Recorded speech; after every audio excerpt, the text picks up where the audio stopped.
주전 516년 학개와 스가랴의 동료로 마침내 수르바벨 성전이 완공됩니다. 그러나 성전이 지어진 후에도 백성들이 기대했던 다윗 왕국의 영광스러운 독립이나 물질적 풍요는 곧바로 찾아오지 않았고 다시 영적 매너리즘과 지도층의 부패가 시작되었습니다. 이에 스가랴 선지자는 시선을 더 먼 미래로 돌려 오늘 우리가 함께할 9장에서 14장을 선포합니다.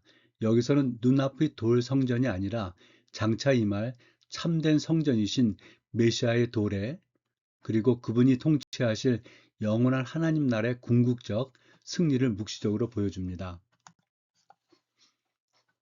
포로 귀환부터 성전 완공까지의 기록을 잠깐 정리해 보겠습니다.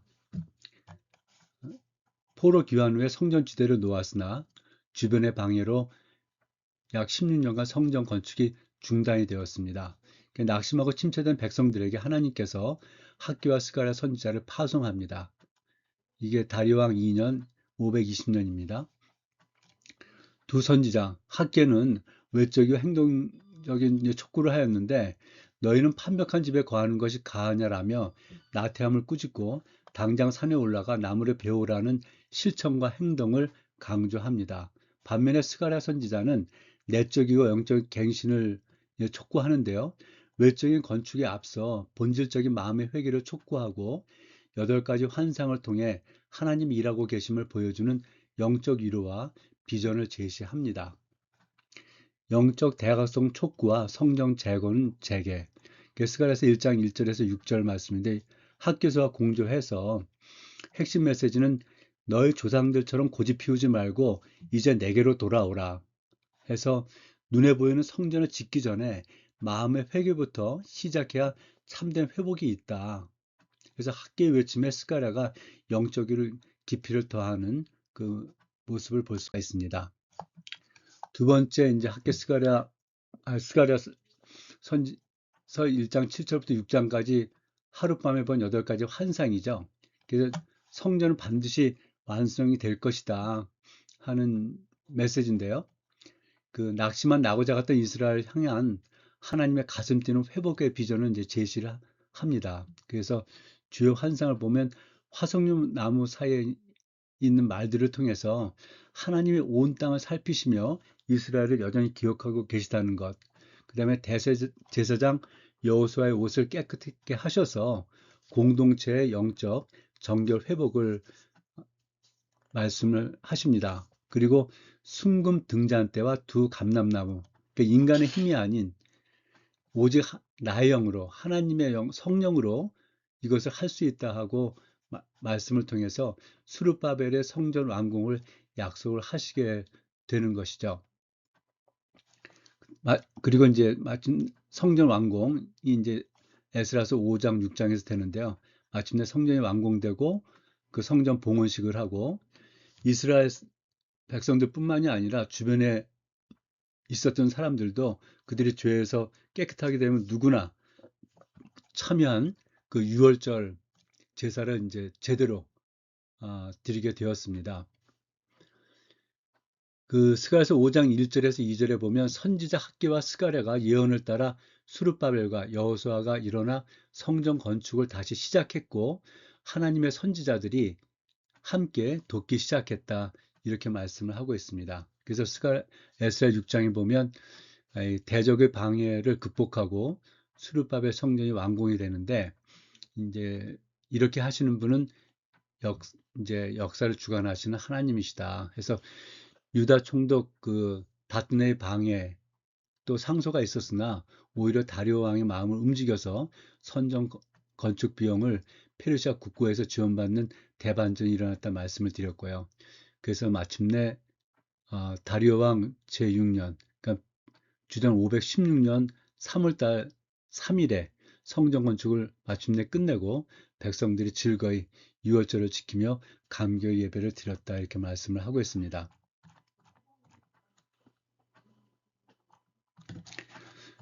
그리고 이제 말씀을 드린 대로 이렇게 성전이 완공되면 뭔가 왕위도 회복되고 이제 하나님의 그 약속에 따라서 굉장히 그 번영할 것을 생각했는데 전혀 변화되지 않았고 여전히 그 페르시아의 속국으로 있었습니다. 그래서 이제 침체가 이제 찾아오는 그 시점에 그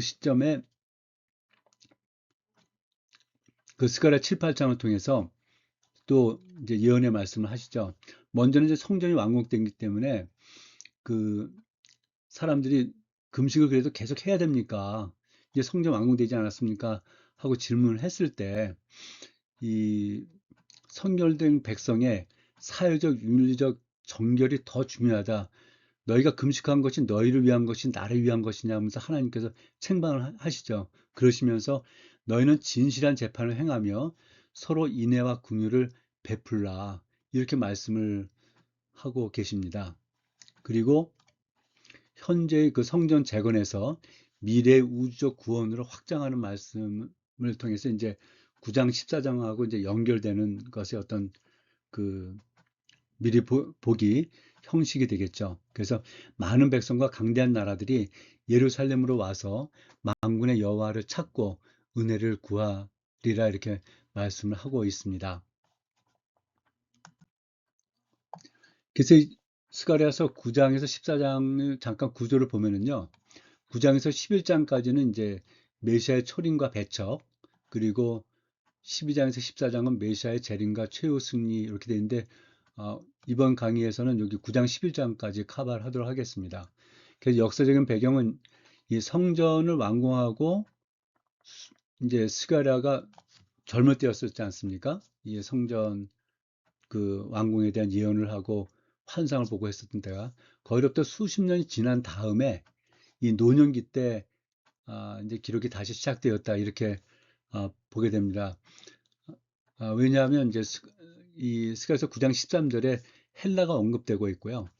1장에서 8장까지는 달리 기록 시점을 이제 밝히고 있지 않은 상황에서 미래를 바라보는 이 묵시론적 기술을 하고 있기 때문에 아마도 상당히 그 시간이 지난 다음 스가랴가 노년이 되었을 때 기록한 것이다. 이렇게 이제 추정을 하고 있습니다. 핵심 내용은 이방국들을 향한 그 하나님의 심판, 그 이 심판 속에서 이방인들도 이제 구원을 받을 수 있다는 어떤 비전을 제시하고요. 나귀를 타고 오시는 진정한 왕, 이제 메시아를 그 예언하고, 네, 거짓 목자들을 심판하고, 그런데 참된 목자가 이제 배척을 당한다 하는 내용이었습니다. 그래서 복음서 속에서 이 나귀 새끼를 타고 오시는 왕이죠. 스가랴서 9장 9절 말씀인데 이게 마태복음 21장 5절에서 그대로 이제 그 성취가 되고요. 이 예수님에 대한 예표로서는 은 30개에 팔리는 이제 목자인데 이게 스가랴서 11장 12절에 나오는데 그 예수님께서 가롯 유다유에서 마태복음 26장 15절에서 그 요 말씀이 성취가 되고요. 또 토기장이의 밭에 이제 그 은 30개가 이제 던져지는데 요거는 스가랴서 11장 13절에 있는 말씀인데 마태복음 20장 7절에서 성취가 되어집니다. 그래서 신학적인 주제는 겸손한 왕의 초림과 이제 배척당하고 고난당하는 것이죠. 그렇게 이제 인간이 거역했던 그것을 이제 다루고 있고 요 시기에 이제 알렉산더의 지리적 정복과 이렇게 연계된 그런 기술을 볼 수가 있습니다. 요거는 다음 강의에서 진행하겠습니다.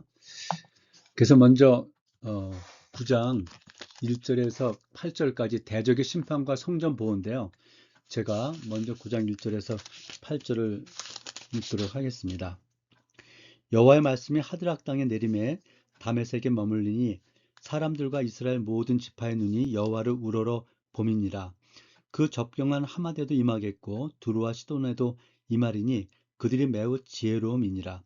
두루는 자기를 위하여 요새를 건축하며 은을 티끌같이 금을 거리에 진흙같이 쌓았도다.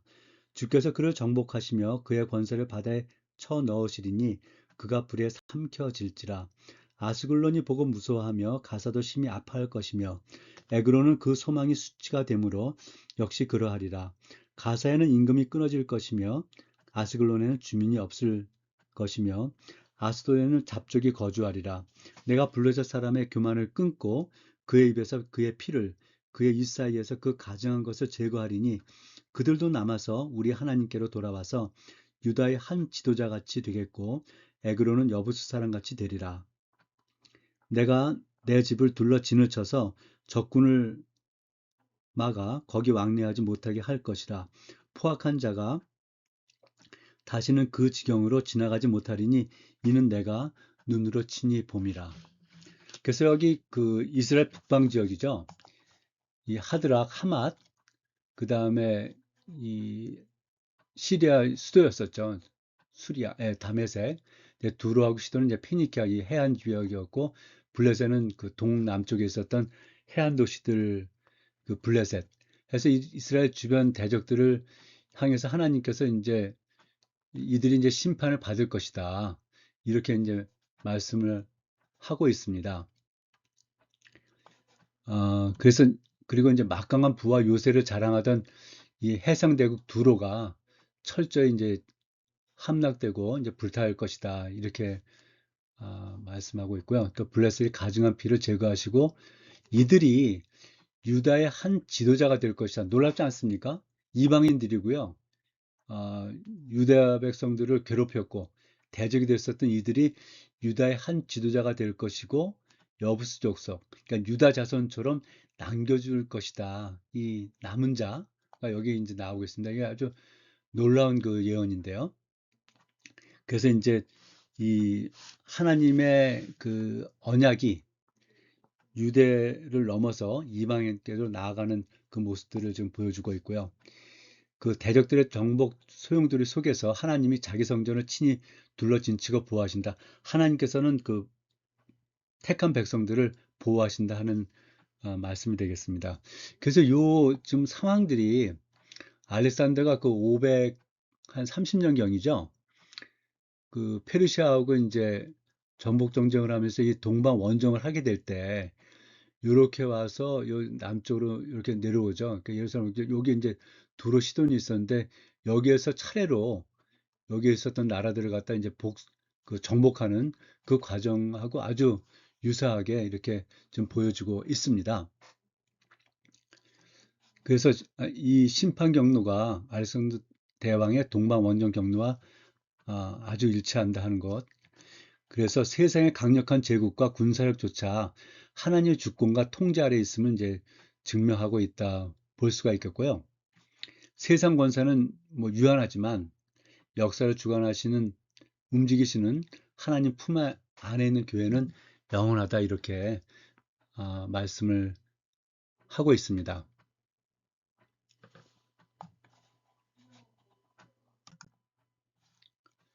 어, 이제 9장 9절에서 10절 그 겸손한 왕의 도래와 평화 통치 9장 9절입니다.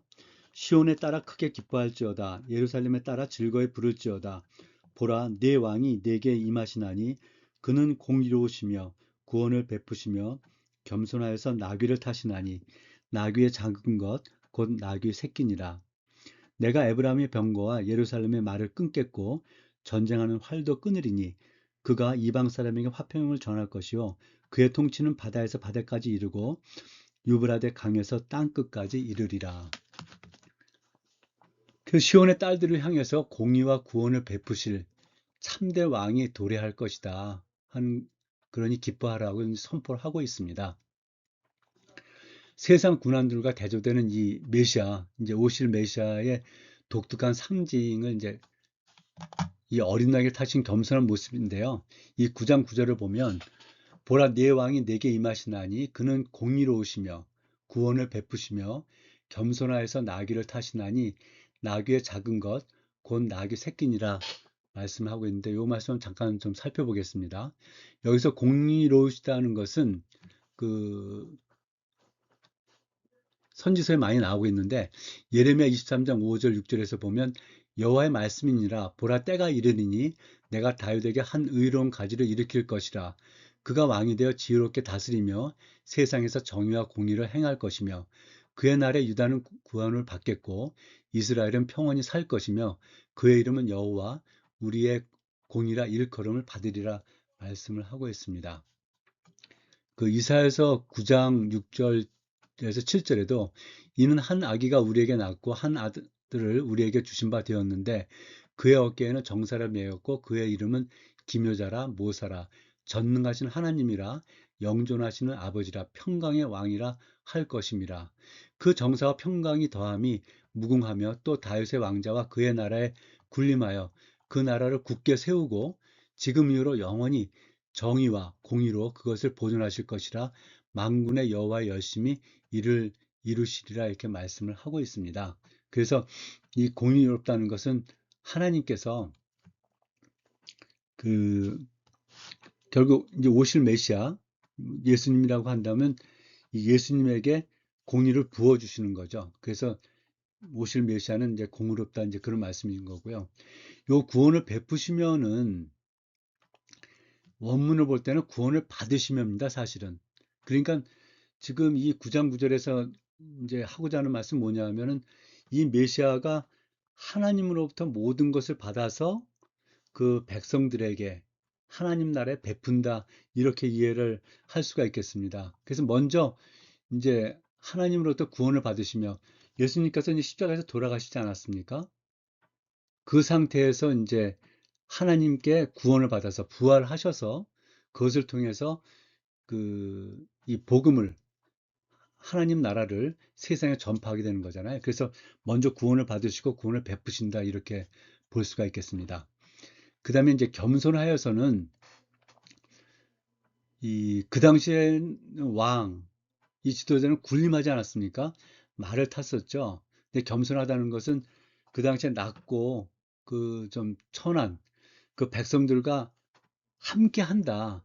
그런 뜻의 이제 겸손이라고 보시면 될 것 같고요. 그래서 나귀를 타시나니 나귀의 작은 것, 곧 나귀 새끼니라 이렇게 말씀을 하고 있습니다. 이 나귀가 사사기에서는 이제 왕자들이 타던 나귀였었는데 점점 이제 지나면서 그 왕들은 이제 말을 타게 됐었죠. 근데 창세기 49장 10절에서 11절 그 유다에 대한 그 야곱의 그 유언에 보면 규가 유다를 떠나지 아니하며 통치자의 지팡이가 그 발 사이에서 떠나지 아니하기를 실로가 오시기까지 이르리니 그에게 모든 백성이 복종하리로다.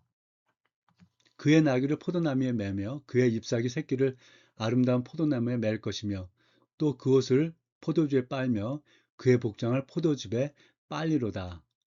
해서 이 왕이 겸손하고 평화를 사랑한다는 것을 이제 나귀를 탄다는 것으로 이렇게 상징해서 그 말씀을 해주시고 있고 이 오실 왕이 메시아의 어떤 위엄을 지니고 있다는 것을 동시에 말씀하고 있다. 이렇게 말씀을 드릴 수가 있겠습니다. 그리고 병거, 말, 활 등 군사적 무기를 끌어내고 이방 열국의 참된 화평과 영원히 이제 통치할 것이다. 그 메시아가 이제 말씀을 하고 있는데요. 하나님께서 이스라엘 안에 있는 무기를 다 없애버리므로 하나님의 백성에게는 전쟁이 더 이상 정치적인 수단이 되지 않을 것이다. 이 왕에게는 말씀만으로도 넉넉히 평화, 화평을 이루고 보존할 수 있을 정도의 권위가 있을 것이며 이는 이스라엘뿐만 아니라 온 땅의 모든 백성들 가운데서도 그래야 할 것이다 하고 말씀하고 있는데 이사야, 호세아, 미가서 등에서 이제 동일한 예언이 나오고 있죠. 그 이사야서 11장 6절에서 10절에 보면 그때 이리가 어린 양과 함께 살며 이렇게 쭉 나오지 않습니까? 또 그 보습을 저기 칼을 쳐서 보습을 만들고 이 말씀도 나오고요. 그래서 이 말씀 중에 결국 그날의 이새의 뿌리에서 한 싹이 나서 만인의 그 가지로 설 것이요 열방이 그에게로 돌아오리니 그가 거한 곳이 영화로우리라 하면서 영원한 그 평화의 통치에 대해서 그 예언하는 말씀을 하고 있습니다.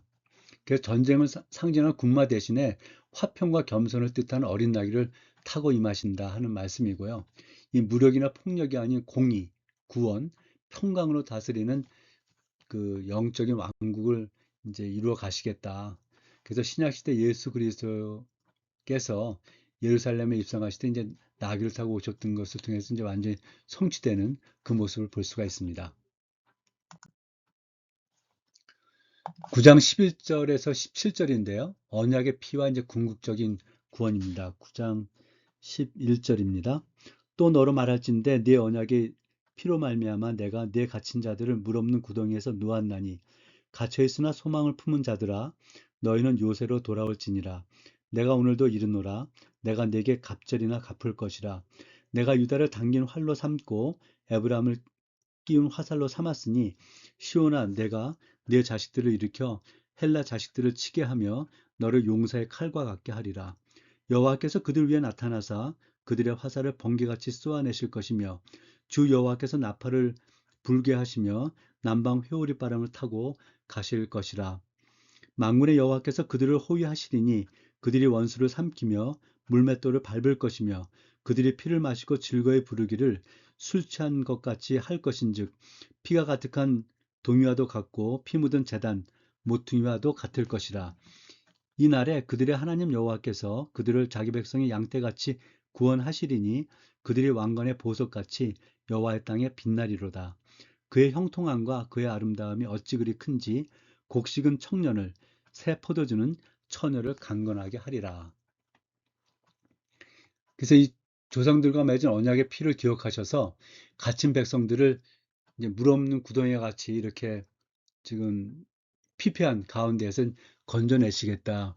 이렇게 이제 말씀을 하고 있습니다. 그리고 여호와께서 친히 나타나셔서 자기 백성 이제 방패처럼 호위하시고 승리케 하신다 하는 말씀이고요. 마침내 자기 백성을 양떼같이 구원하셔서 왕관의 보석처럼 영롱하게 빛나게 하시겠다 하고 예언을 주고 계십니다. 이 포로된 자들을 이제 구덩이에서 놓아주시는 유일한 근거는 오직 하나님께서 백성들과 맺은 이 언약의 피, 언약이라는 것이죠. 그래서 이 출애굽 6월절 그 어린 양의 피를 넘어서 인류를 건지실 예수 그리스도의 보혈을 강력하게 예표하고 있는 그 말씀이 되겠습니다. 그래서 인간의 의로움이나 개혁운동이 아닌 오직 하나님의 대속적 은혜로 얻는 참된 구원이다 하는 것을 말씀을 하고 있습니다. 이제 10장에 가서는요. 먼저 거짓 목자의 심판과 참된 지도자 그래서 10장 1절에서 7절입니다. 봄비가 올 때에 여호와 곧 구름을 이르게 하시는 여호와께 비를 구하라. 무리에게 소낙비를 내려서 밭의 채소를 각 사람에게 주시리라. 드라빔들은 허탄한 것을 말하며 복술자는 진실하지 않은 것을 보고 거짓 꿈을 말한즉 그 위로가 헛되므로 백성들이 양같이 유리하며 목자가 없으므로 공고를 당하나니 내가 목자들에게 노를 바라며 내가 순연소들을 벌하리라. 만군의 여호와가 그 무리 곧 유다 족속을 돌보아 그들을 전쟁의 준마와 같이 하리니 모퉁이 돌이 그에게서 말뚝이 그에게서 싸우는 활이 그에게서 권세 잡은 자가 다 일제히 그에게서 나와서 싸울 때에 용사같이 거리의 진흙 중에 원수를 밟을 것이라. 여호와가 그들과 함께 한즉 그들이 싸워 말탄 자들을 부끄럽게 하리라. 내가 유다 족속을 견고하게 하며 요셉 족속을 구원할지라. 내가 그들을 긍휼히 여김으로 그들이 돌아오게 하리니 그들은 내가 내버린 일이 없었음 같이 되리라. 나는 그들의 하나님 여호와라. 내가 그들에게 들으리라. 에브라임이 용사 같아서 포도주를 마신 같이 마음이 즐거울 것이요 그들의 자손은 보고 기뻐하며 여호와로 말미암아 마음에 즐거워하리라 말씀을 하고 있습니다. 그래서 여기 보면 이제 드라빔, 뭐 복술자 이렇게 해서 이제 뭐 거짓된 그런 어떤 예언과 또 이 거짓 위로 이런 것에 속아서 이제 목자가 없는 양같이 방황하는 백성들 현재 그 백성들 상태 이제 그렇다는 거죠. 그럼에도 불구하고 그 백성들을 방치하고 오히려 그들을 착취했었던 그 악한 이 거짓 목자들을 향해서 하나님께서 분노하시고 심판하시겠다 선포를 하고 있습니다. 그러면서 이제 유다 공동체를 준마와 같이 그 강건하게 세우시고 국가의 중심이 될 이 모퉁이돌, 말뚝, 싸우는 활, 권세 잡은 자, 결국 이제 메시아적 지도자가 되겠죠. 메시아적 지도자가 나와서 용사처럼 제국들을 물리칠 것을 선포하고 있습니다. 여기 모퉁이돌은 마태복음 21장 42절에 보면 예수께서 이르시되 너희가 성경에 건축자들이 버린 돌이 모퉁이 머릿돌이 되었나니 하는 말씀과 연결이 되고요. 이 말뚝은 이사야서 22장 23절에 보면 못이 단단한 곳에 박힌 같이 그를 견고하게 하리니 그가 그의 아버지의 집에 영광의 보좌가 될 것이요 해서 그 굉장히 강건한 그 견고한 그 메시아 이제 그 지도자가 나올 것이다. 나와서 정말 뭐 페르시아 뭐 또 그리스 이런 제국들을 물리칠 것이다 하는 것을 선포를 하고 있습니다. 그리고 이제 중요한 것은 그렇게 이제 다스릴 수 있는 메시아가 유다 족속뿐만 아니라 북이스라엘 족속들까지도 이게 돌아와서 함께 기쁨을 누리게 된다 말씀을 하고 있습니다. 그래서 이 허탄한 것이 아닌 하나님께 구할 때 하나님께서 풍요를 주시는 것이지 이 뭐 드라빔이나 복수자가 주시는 것이 아니라는 말씀이 되겠고요. 그래서 악한 지도자는 패하시고 무너진 공동체를 떠받칠 참된 지도자 메시아를 이제 준비하셔서 하나님 나라를 견고히 세우실 그 그리스도의 이제 기초석 그리스도가 그렇게 이제 사역을 해 가실 것이다 하는 것을 예표를 하고 있습니다. 10장 8절에서 12절인데요. 전 우주적인 백성의 소집과 제2의 출애굽이다. 10장 8절입니다. 내가 그들을 향하여 휘파람을 불어 그들을 모을 것은 내가 그들을 구속하였습니다. 그들이 전에 번성하던 것 같이 번성하리라. 내가 그들을 여러 백성들 가운데 흩으려니와 그들이 먼 곳에서 나를 기억하고 그들이 살아서 그들의 자녀들과 함께 돌아올지라. 내가 그들을 애굽 땅에서 돌아오게 하며 그들을 아수르에서부터 모으며 길르앗 땅과 레바논으로 그들을 이끌어 가리니 그들이 거할 곳이 부족하리라. 내가 그들이 고난의 바다를 지나갈 때에 바다 물결을 치리니 나일의 깊은 곳이 다 마르겠고 아수르의 교만이 낮아지겠고 애굽의 규가 없어지리라. 내가 그들로 나 여호와를 의지하여 견고하게 하리니 그들이 내 이름으로 행하리라. 나 여호와의 말이니라. 말씀을 하고 있습니다. 그래서 하나님은 자기 백성을 휘파람으로 이제 불러 모으신다. 그때 그들이 하나님을 기억한다는 겁니다. 이 자카르라는 동사인데 중요한 단어죠. 하나님을 기억하는 것. 그 하나님이 기억할 때 그 하나님의 말씀과 또 그 죄에서 이제 돌아올 수 있게 되겠죠. 그래서 애국과 아수르 등 사방에 이제 뭐 포로에서 끌려갔거나 이제 핍박으로 인해서 끌려갔었던 그 백성들이 돌아와서 거주지가 부족할 정도로 이제 그 이스라엘 그 지역 중심으로 해서 이제 번성케 될 것이다 하는 말씀을 하고 있습니다. 그리고 백성들이 고난의 바다를 지날 때에 하나님이 바다를 치사 제국들의 교만을 이제 꺾으신다 말씀을 하고 있는데요. 그리고 마침내 백성들이 여호와를 의지하여 견고해지고 하나님의 이름으로 이제 당당히 행할 것이다 말씀을 하고 있습니다. 그래서 이 제2의 출애굽의 재현이다. 그 애굽의 홍해를 가르쳤던 구원의 능력이 포로 귀환과 메시아 시대에 더 큰 규모로 재현되어서 사방의 영적인 결박을 무너뜨릴 것이다 하면서 이것이 이제 결국 우주적인 교회로 이제 확장이 되어집니다. 그래서 애국과 아수르로 대변되던 세상의 중심에서 백성들이 이제 돌아온다는 이 환상은 결국 복음의 나팔 소리, 이제 마태복음 24장 31절이죠. 이 나팔 소리 듣고 열방에서 돌아올 전 세계 어떤 우주적인 교회의 완성을 예표하고 있다 말씀을 드릴 수 있겠습니다. 이사야서 19장 23절에서 25절에 보면은요. 그날의 애굽에서 아수르로 통하는 대로가 있어 아수르 사람은 애굽으로 가겠고 애굽 사람은 아수르로 갈 것이며 애굽 사람이 아수르 사람과 더불어 경배하리라. 그날에 이스라엘이 애굽 및 아수르와 더불어 셋이 세계 중에 복이 되리니 이는 만군의 여호와께서 복 주시며 이르시되 내 백성 애굽이여 내 손으로 지은 아수르여 나의 기업 이스라엘이여 복이 있을지어다 하실 것입니다. 말씀을 합니다. 그러니까 이사야 선지자는 벌써 이 스가랴 시대보다 한 200년 전에 앞서서 과거 제국이었던 그 열방들이 하나님과 함께 예배하는 이 우주적 선교의 비전을 앞서 보고 예언을 한 바가 있습니다.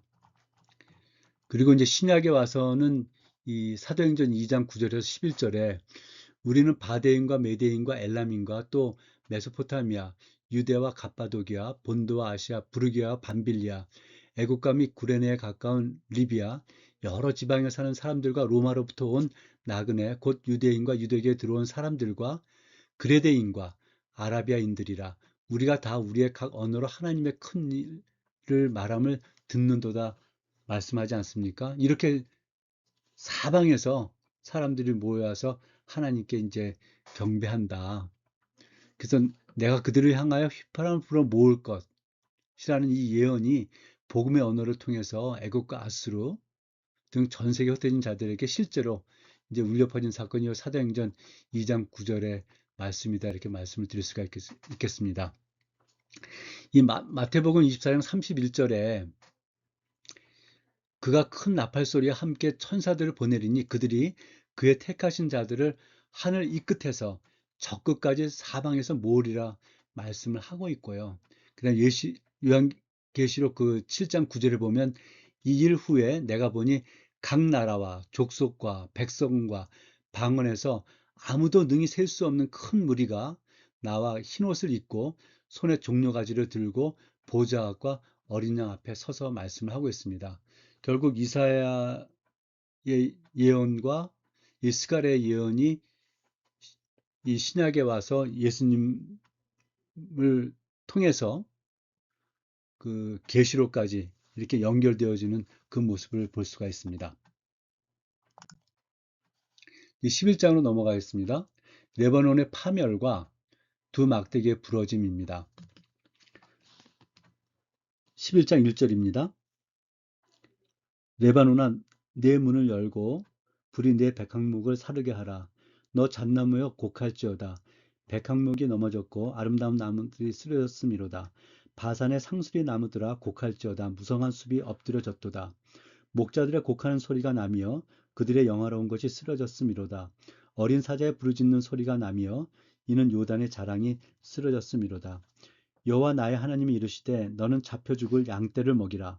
사들인 자들은 그들을 잡아도 죄가 없다 하고 판 자들은 말하기를 내가 부요하게 되었은즉 여호와께 찬송하리라 하고 그들의 목자들은 그들을 불쌍히 여기지 아니하는도다. 여호와가 말하노라 내가 다시는 이 땅 주민을 불쌍히 여기지 아니하고 그 사람들을 각각 그 이웃의 손과 임금의 손에 넘기리니 그들이 이 땅을 칠지라도 내가 그들의 손에서 건져내지 아니하리라 하시기로 내가 잡혀 죽을 양떼를 먹이니 참으로 가련한 양들이라. 내가 막대기 둘을 취하여 하나는 은총이라 하며 하나는 연합이라 하고 양떼를 먹였세. 한 달 동안에 내가 그 세 목자를 제거하였으니 이는 내 마음에 그들을 싫어하였고 그들의 마음에도 나를 미워하였음이라. 내가 이르되 내가 너희를 먹이지 아니하리라. 죽는 자는 죽는 대로 망하는 자는 망하는 대로 나머지는 서로 살을 먹는 대로 두리라 하고 이에 은총이라 하는 막대기로 취하여 꺾었으니 이는 모든 백성들과 세운 언약을 폐하려 하였습니다. 당일에 곧 폐함에 내 말을 지키던 가련한 양들은 이것이 여호와의 말씀이었던 줄 안지라. 이게 지금 그 묵시적 그 내용을 좀 포함하고 있어서 조금 그 어려운 부분들이 있는데요. 한번 본문 요약을 보면은요. 이 레바논의 백합목과 바산의 상수리 나무 등 이 거대하고 영광스러운 것은 유다의 거만한 상류층과 종교자 지도자들을 갖다 이렇게 나타내고 있습니다. 그들이 이제 불타 무너지는 참혹한 심판을 받을 것이다 하고 이제 예고를 하고 있고요. 하나님이 스가랴에게 잡혀 죽을 양떼, 지금 착취당하고 있는 그 백성들을 먹이라고 명령을 하십니다. 스가랴가 이제 은총과 연합이라는 두 막대기로 참된 목자로서 양떼를 이제 성실히 이제 돌보게 되죠. 그래서 이사야서 40장 11절에 그는 목자같이 양떼를 먹이시며 어린 양을 그 팔로 모아 품에 안으시며 젖먹이는 암컷들을 온순히 인도하시리로다 하는 말씀인데요. 어, 그러나 그러면서 이제 거짓 목자들을 제거를 했는데 오히려 이 백성들이 이 스가랴를 갖다가 대적을 합니다. 미워하고 배척을 하게 되는 거죠. 그러면서 그렇게 되니까 이제 스가랴. 참된 목자는 양떼를 포기하고 이 은총의 막대기를 꺾어 버릴 수가 없었다. 그래서 그냥 꺾어 버리는 것이죠. 그래서 이 은총 막대기가 부러진 것은 하나님이 이방 열국으로부터 자기 백성을 보호하시던 은혜의 울타리를 거두셨음을 의미하고 있고요. 참된 목자이신 예수 그리스도의 눈물 어린 이 양육을 거부하고 배척한 유다 공동체의 영적 완악함과 그로 인한 이제 비극을 예표하고 있습니다. 그래서 그 주 70년에 로마에 의해서 예루살렘이 완전히 파괴되지 않습니까? 그런 모습들이 여기에 좀 보이고 있습니다. 그 다음에 이제 11장 11절에서 14절인데요. 은 30개의 팔리신 목자와 연합의 파기입니다. 당일에 곧 패함에 내 말을 지키던 가련한 양들은 이것이 여호와의 말씀이었던 줄 안지라. 내가 그들에게 이르되 너희가 좋게 여기든 내 품삯을 내게 주고 그렇지 아니하거든 그만두라. 그들이 곧 은 30개를 달아서 내 품삯을 삼은지라. 여호와께서 내게 이르시되 그들이 나를 헤아린 바 그 삭을 토기장이에게 던지라 하시기로 내가 곧 그 은 30개를 여호와의 전에서 토기장이에게 던지고 내가 또 연합이라 하는 둘째 막대기를 꺾었으니 이는 유다와 이스라엘 형제의 의리를 끊으려 함이었느니라. 참된 목자가 이제 품삯을 요구했습니다. 이제 일을 그만하겠다 했으니까요. 근데 백성들이 은 30개를 달아줬는데 이 은 30개는 그 당시에 종 한 사람의 몸값이었습니다. 그래서 여호와께서 그 돈으로 나를 모욕한 것이다. 그러니까 은 30개를 준 게 그 목자로 이제 활동했던 그 스가랴 선지자 를 갖다가 모욕한 게 아니라 하나님을 모욕한 것이라고 좀 하나님께서 말씀하시면서 그것을 이제 토기장이에게 던지라고 명하십니다. 그래서 목자가 그 은을 여호와의 전에 이제 토기장이에게 던지게 되었습니다. 이 토기장이에게 던지라는 것을 잠깐 살펴보겠습니다. 그러니까 가장 천한 곳으로 이제 버려라 이제 그런 뜻인데요. 구약시대 예루살렘 성전 안이나 흰놈의 골짜기 근처에 있던 토기장의 이제 작업장은 깨진 진흙그릇, 부스러기나 오물이 가득한 그러니까 성전에서 가장 은밀하고 천한 장소였었습니다. 이 가치없는 돈에 대해서 그 하나님 백성들이 자신의 종의 몸값, 그 30개를 모욕하자 그 더러운 돈은 내 성전에 둘 수 없으니 성전 안에 가장 천하고 가치 없는 곳, 토기장에게 던져버리라고 명하신 것이죠. 그래서 이 깨어질 운명,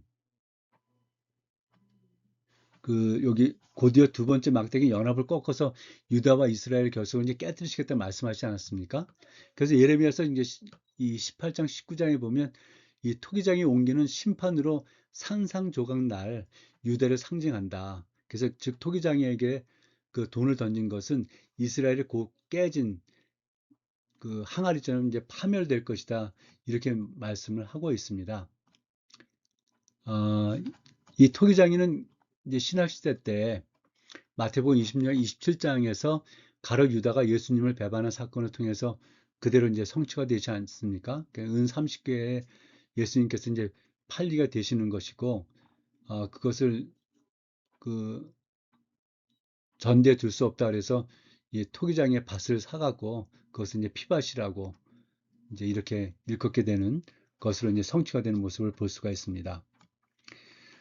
이 30개 말씀드린 대로 당시 노예 한 명의 몸값에 불과한 금액으로 백성들이 하나님의 목회적 돌봄을 얼마나 값싸고 하찮게 여겼는지 그러니까 이제 더 이상 하나님께서 그들을 돌보지 않게 되시는 것이죠.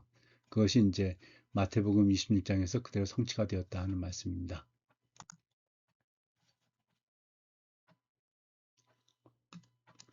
예, 그 다음에 이제 마지막으로 11장 15절에서 17절 무자비하고 우매한 목자에 대한 이제 심판에 대해서 말씀을 하고 있습니다. 여호와께서 내게 이르시되 너는 또 어리석은 목자의 기구들을 빼앗을지니라. 보라 내가 한 목자를 이 땅에 일으키리니 그가 없어진 자를 마음에 두지 아니하며 흩어진 자를 찾지 아니하며 상한 자를 고치지 아니하며 강건한 자를 먹이지 아니하고 오히려 살진 자의 고기를 먹으며 또 그 굽을 찢으리라. 화 있을진저 양떼를 버린 못된 목자여 칼이 그의 팔과 오른쪽 눈에 내리리니 그의 팔이 아주 마르고 그의 오른쪽 눈이 아주 멀어 버릴 것이라 하시니라. 그래서 이 참된 목자를 버린 대가로 하나님이 그 땅에 양떼를 돌보지 않는 이 악한 목자가 이제 일어나게 하시는데요. 이 악한 목자는 다친 왕을 돌보지 않고 잃어버린 자를 찾지 않고 도리어 양의 고기를 먹고 그 굽을 찢는 아주 착취를 일삼는다는 것이죠. 그런데 목된 목자에 대해서 여호와의 칼이 나와서 그 팔과 오른쪽 눈이 완전히 마르고 멀게 된다 하고 말씀을 하고 있습니다. 그래서 이제 거짓 메시아의 등장과 이제 최후 심판이다. 이 참된 메시아를 거부한 인간이 맞이하게 될 필연적인 결과는 거짓 메시아, 적그리스도의 압제와 폭정이라는 것이죠. 그런데 이 거짓 메시아, 이 거짓 목자는 자기 이익만을 추구하며 성도들을 영적으로 착취하는 이 교회사 속의 모든 거짓 지도자들을 향한 엄중한 심판의 메시지다 말씀을 드리겠고요. 그런데 악한 목자가 아무리 강하겠지만 뭐 적그리스도가 되든지 결국 하나님의 공의의 칼에 의해서 그 권세, 이제 팔은 권세를 나타내는 것이죠. 이 눈은 지혜를 나타내는 것인데 이 권세와 지혜가 완전히 무력화될 것이다 하는 것을 예언을 하고 있습니다. 이렇게 좀 어둡게 이제 심판하는 것으로 이제 11장까지는 마치게 되는데요. 이 거짓 그 목자에 대해서는 마가복음 13장 6절에 많은 사람이 내 이름으로 와서 이르되 내가 그라하여 많은 사람을 미혹하리라. 그리고 21절에서 22절에 보면 그때 어떤 사람이 너희에게 말하되 보라 그리스도가 여기 있다 보라 저기 있다 하여도 믿지 말라. 거짓 그리스도들과 거짓 선지자들이 일어나서 이적과 기사를 행하여 할 수만 있으면 택한 자들을 미혹하게 하리라 하면서 이 오늘 그 스가랴서가 한 예언에 대해서 예수님께서 한 번 더 강조해서 말씀을 하고 계십니다. 우리는 오늘 스가랴 9장에서 11장까지를 통해서 참된 목자로 오신 예수 그리스도가 이제 배척당하시는 것을 보았습니다. 9장에서 나귀 새끼를 타고 평화의 왕으로 입성하셨던 주님은 안타깝게도 11장에 이르러 은 30냥에 팔리고 배척당하셨습니다. 백성들의 거부로 인해 참된 목자는 떠나고 결국 양떼를 아끼지 않는 우매한 목자가 일어나는 비극으로 11장은 무겁게 막을 내리는데요. 이것이 인간의 죄가 가져온 아픈 역사이자 지금도 진행되고 있는 현실이다. 이렇게 말씀을 드릴 수가 있겠습니다. 그러나 하나님의 구원 역사는 여기서 끝나지 않습니다. 이제 다음 사건에서 살펴볼 12장부터 14장은 스가랴서의 최종 결론이자 가장 위대한 반전의 서막입니다. 은 30냥의 목자를 팔아넘긴 이스라엘을 향해 하나님은 도리어 은혜와 강구하는 심령을 부어주실 것입니다. 그들이 찌른 바 그 예수를 바라보며 통곡하게 하시고 죄와 더러움을 씻는 샘물을 열어주실 것입니다. 참 목자를 잃고 흩어졌던 양떼들이 어떻게 마지막 날에 승리하게 되는지, 그리고 마침내 온천의 왕이 되실 여호와의 영광이 어떻게 완성되는지 다음 강의에서 이 스가랴 9장 14장을 통해서 이 승리의 드라마를 함께 살펴보겠습니다. 감사합니다.